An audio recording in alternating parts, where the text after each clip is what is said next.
नाशिकच्या वडाळा गावात आगामी ईद ए मिलादुन्नबी आणि गणेश विसर्जन या दोन महत्वाच्या सणांच्या पार्श्वभूमीवर पूर्वतयारी निमित्त शांतता बैठक पार पडली। दारुल फातेमा शाळेत झालेल्या बैठकीत प्रशासनानं आवश्यक नियम आणि खबरदारीबाबत मार्गदर्शन केलं। या बैठकीत सहाय्यक पोलीस आयुक्त शेखर देशमुख यांनी सणाच्या काळात ध्वनी प्रदूषण टाळण्यासाठी डीजेचा वापर कोणत्याही परिस्थितीत न करण्याचे स्पष्ट निर्देश दिले। तसंच कायदा व सुव्यवस्था अबाधित ठेवण्यासाठी नागरिकांनी सहकार्य करावं आवाहन त्यांनी केलं।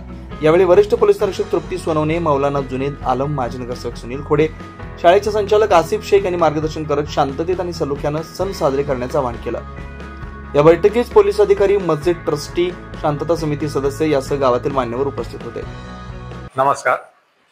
येत्या 5 सप्टेंबरला ईद मिलादुन्नबी हा मुस्लिम बांधवांचा सण आहे आणि 6 सप्टेंबरला अनंत चतुर्दशी असल्याने गणेशोत्सव विसर्जन साजरं केलं जाणार आहे।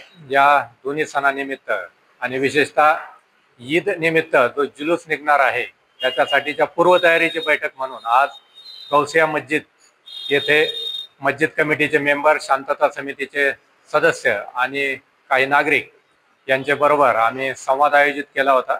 त्याच्यामध्ये प्रशासनाकडून जुलूस दरम्यान कोणती काळजी घेणे आवश्यक आहे, कोणत्या नियमांचं पालन करणे आवश्यक आहे याबाबतही सर्वांना अवगत करण्यात आलं। तसंच मुस्लिम बांधवांच्याकडून काही सूचना या जुलूस निमित्त आल्या होत्या, त्याबद्दलही आम्ही त्याच्यावर काम करणार आहोत। जश्न ईद मिलादुन्नबी के मौके पर शांतता समिति की मीटिंग रखी गई थी, जिसमें हमारे एसीपी साहब जनाब शेखर देशमुख साहब, वैसे हमारे इंदिरानगर पुलिस निरीक्षक, वरिष्ठ पुलिस निरीक्षक तृप्ती मैडम, अंकुलीकर सर और उनकी टीम यहाँ पर आई।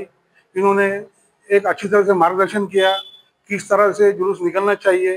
डीजे के ऊपर पूरी तरह से बंदी रखी गई है। तो मैं अपने तमाम जितने भी हमारे निरोध में ईद मिलादुन्नबी के जुलूस में शामिल होने वाले लोग हैं उनसे गुजारिश करता हूँ क्या भाई बिल्कुल भी डीजे ना लगाए और कानून का उल्लंघन ना करे। नहीं तो अगर डीजे लगाए आपने, उसको परमिशन नहीं है, उसके बाद में तकलीफ भी आपको ही होंगी, इतना आप ध्यान रखें। 5 तारखेला निघणारा जुलूस आणि 6 तारखेला होणारा गणेश विसर्जनाच्या कार्यक्रमाला मी या ठिकाणी सर्वांना असं आव्हान करतो की आपण आपले हे सण चांगल्या प्रकारे आणि शांततेत साजरे करावे। त्यासोबत आपण सर्वांना या ठिकाणी मी आज शुभेच्छा व्यक्त करतो। 9 न्यूज महाराष्ट्र प्रतिनिधी इसाक कुरेशी।